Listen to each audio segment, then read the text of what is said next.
Good morning, good afternoon, good evening. I'm here with Lauren Muscarella. We're in view of the Seven Hills of Worcester right now. Lauren is the author of Alice's Law. If you haven't read it yet, it's a great read. And Lauren's going to share with us a couple of positive tidbits about how to focus on the awesomeness of life. Yeah, wow. Feel the pressure now. The good things about life. I mean, for me, the best part about life is being creative. I mean, there's family and friends, and there's things that help make your life more complete.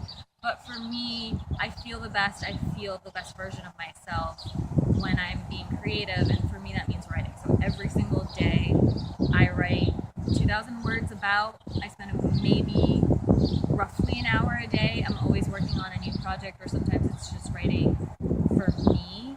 And that, I say I do it every day, but of course there are times when I've gone a couple months where I don't do it, and I just notice that I'm not the best version of myself. And when that happens, like, I can't interact with people with the same kind of frequency or positivity if I'm not like channeling that energy and that outlet. So a lot of times when I am like frustrated, or things aren't going exactly the way that I want, and because now our expectations of life are really, really high, even though there's so many wonderful things. When they're not going exactly, I just kind of channel that energy into an outlet. And for me, it's writing. It doesn't have to be writing for everybody. It could be, I'm going to channel this energy, as long as it's channeling it into something where you feel like I have to let this out. Either it's running or being active, or like I'm going to focus all this energy on just being really nice to people. And I think, I don't know, some of the tricks that I use, like,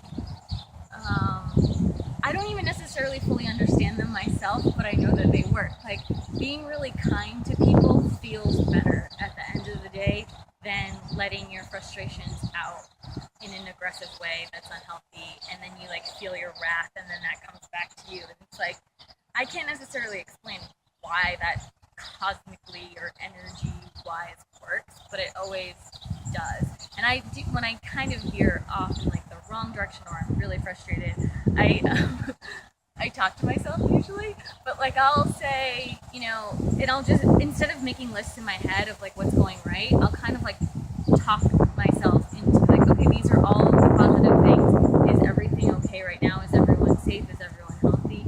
Yes. So what are you going to do about the things that are frustrating you or aren't going your way?